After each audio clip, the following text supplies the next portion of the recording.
Welcome back to the Gridiron Expert. For the second week in a row, we only have 3 ranked versus ranked matchups. We'll have predictions on those coming your way in the next few days. But just because there's a small amount of those type of games doesn't mean we're not going to see some chaos across the country. Like we always do, we're here to bring you 5 underrated games heading into this next weekend of college football. Games that will impact conference standings.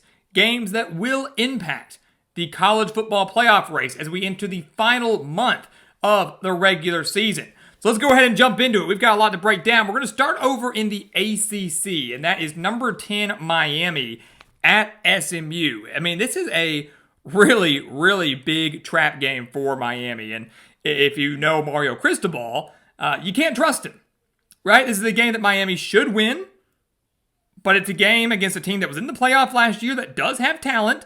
On the road, early morning, where Miami could go in, slip up, and lose, and then ruin everything. Because right now, Miami needs some help and needs to win out to make the ACC championship. A loss here could eliminate them from the college football playoff race, could eliminate them from the conference title race. This is a big, big trap game that Miami needs to make sure they don't fall victim to, and I don't think they will. And the major reason why is because SMU's passing defense is horrendous. It's horrendous. The Mustangs are 133rd in the nation when defending the pass. They're giving up over 303 passing yards per game.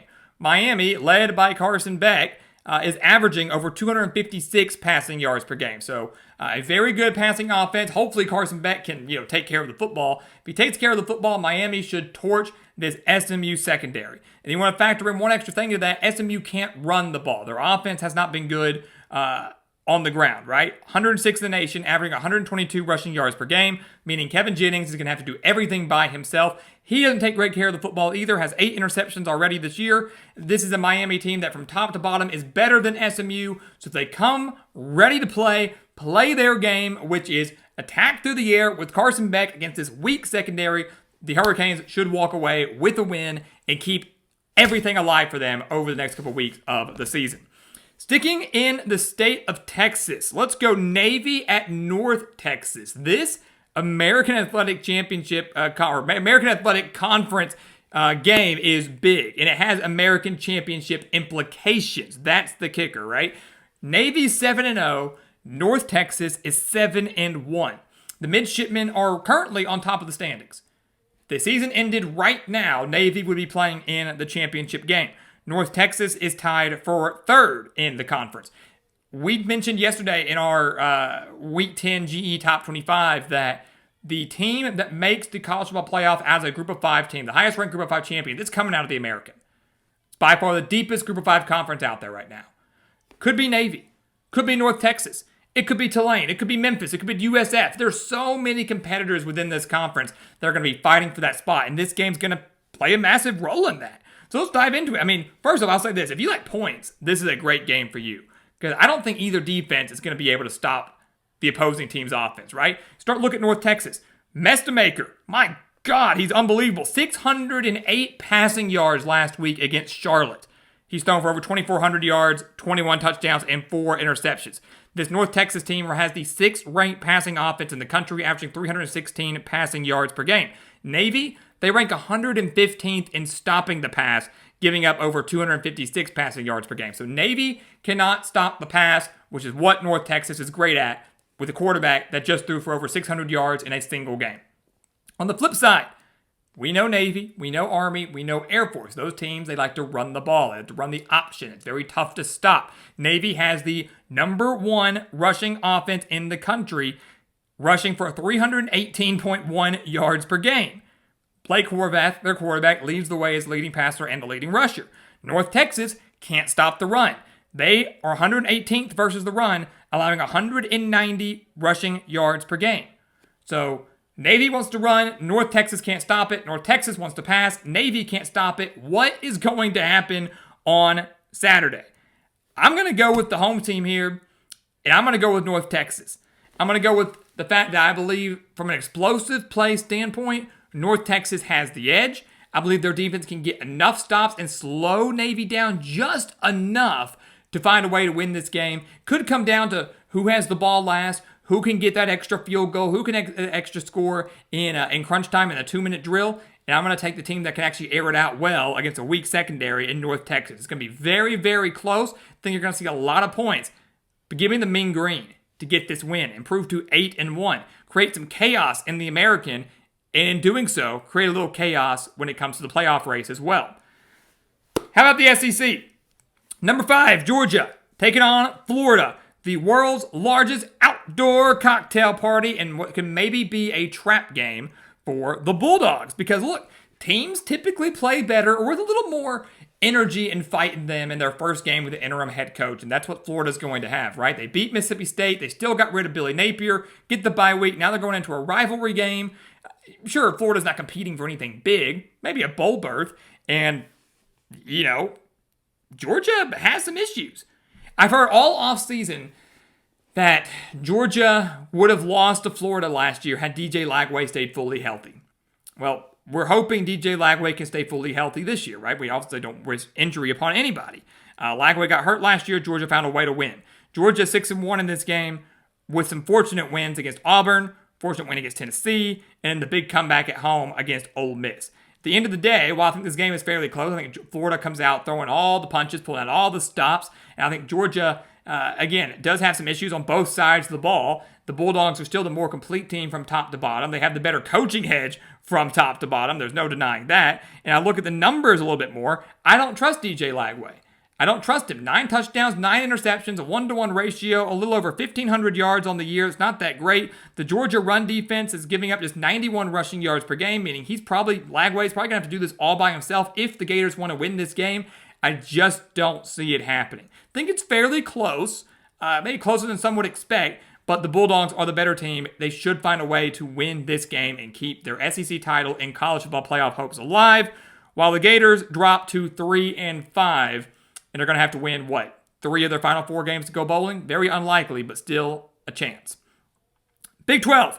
Number 13, Texas Tech at Kansas State. Another trap game. And you know what that means for me? Like, if you're a college football fan or an analyst, you look at this and you go, this many trap games, there's going to be a few where teams fall victim. Maybe I'm picking them today, maybe I'm not. But if you've got Miami SMU is a trap game, Georgia Florida is a trap game, Texas Tech Kansas State is a trap game. There's a lot of trap games on the board for this weekend. And Texas Tech Kansas State is one because Kansas State has won 8 straight games over Texas Tech. They've won 8 straight games in the series. Texas Tech has not won in Manhattan since 2008. The Wildcats have kind of found their footing a little bit, got off to that horrible 1-3 start in a year where many thought they could challenge for the conference. They're 4-4 now. So they're 3-1 in their last 4 games. They beat TCU, big win. They beat Kansas, big win. Texas Tech got their big bounce-back win. They lost to Arizona State, their first loss of the year. They bounced back with a big win over Oklahoma State. Not that Oklahoma State's any good, but to shut them out was very impressive. I know it's a trap game. I know many might want to side with Kansas State here. Part of me really wants to. I can't bring myself to do it. The Red Raiders are just that good. The number 10 overall defense in the nation right now, giving up just, 264 yards per game? The number 1 rushing defense in the nation right now, giving up just 71.5 rushing yards per game, meaning Avery Johnson is probably going to have to win this game solely by himself. If Texas Tech shuts down his dual threat ability, he's going to have to win the game alone. And he's been playing fairly well. He really has. Avery Johnson's played well these last few weeks. But I don't think he can do it all by himself. Just like I don't think DJ Lagway can do it by himself. Just like I think Kevin Jennings can do it all by himself. I just don't see it happening. So give me Texas Tech with one of the best defenses in the country and an offense that averages nearly 500 yards per game. I'm going to take the Red Raiders to win this game in a close one over the Wildcats and keep their Big 12 title hopes and college football playoff hopes alive. Because if they lose this game, chaos ensues in the Big 12. Final game I want to talk about, number 23, USC at Nebraska. This is a fun one. I really like this game. USC, 5-2, win this. They're bowl eligible. Obviously, they want more. Nebraska, they already are bowl eligible at 6-2. Bottom line is this. I'm going with the Trojans because I don't trust Nebraska. Plain and simple. Love that Matt Rule's already got this team bowl eligible. Love they're going to be in the postseason. I think college football is better when both these teams are good and relevant. I don't believe in Nebraska. 3 of their 6 wins have been decided by 1 possession. That includes a game at Maryland a few weeks ago in a narrow 7-point victory over Northwestern at home. They were killed on the road at a mediocre Minnesota team. I just don't have faith in them. Their offense is mediocre, 57th in the nation. They only average 128 rushing yards per game. That is 101st in the nation. Now they're facing the best offense they've seen all year, and I'll stand by that. So far this season, USC is the best offense that Nebraska has faced all year. And yes, Nebraska has the second-ranked passing defense in the nation. That's good. They haven't seen a passing attack like this. They have not seen Jaden Mayava. They have not seen Lincoln Riley's high-octane offense, a passing offense that's number one in the nation with 530 yards per game. Overall, I should say. Number one overall offense, 530 yards per game. Mayava's thrown for over 2,100 yards, 15 touchdowns, only 4 picks. And if you find a way to shut that down, the Trojans have rushed for over 204 rushing yards per game. And Nebraska's giving up over 158.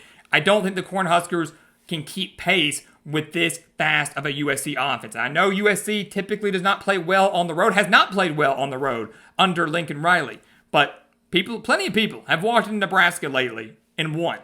Or plenty of people have come in and played them very, very close. Plenty of people have done it. USC is going to be one of them, and they're going to walk away with the win. Give me the Trojans to win this game. Get to 6-2. Nebraska drops to 6-3. They'll win 1 or 2 more, maybe down the stretch, to have a winning season, a solid winning season for Matt Rhule's squad, but certainly not the big year 3 jump like many hoped or expected. So there you have it, guys. 5 underrated, fun games to keep your eye on. We've got 3 ranked versus ranked matchups. We're going to be predicting those starting tomorrow, but you need to keep an eye on these 5 really, really good games. 3 major trap games. I know we didn't really get trendy and exciting by picking those teams to fall in the trap games, but one of them very well could happen. The beauty of college football, guys. We live for chaos. Chaos is going to happen. We are entering the final month of the season. Saturday is November 1st. So buckle up, because we're in the home stretch, and it's going to be a wild ride.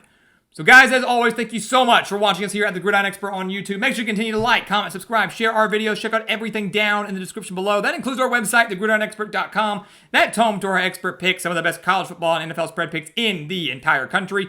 We want you to take advantage of that. Sign up with us today. Win big with us today. Again, over on thegridironexpert.com. And once again, as always, thank you so much for watching, and we'll see you next time right here on The Gridiron Expert.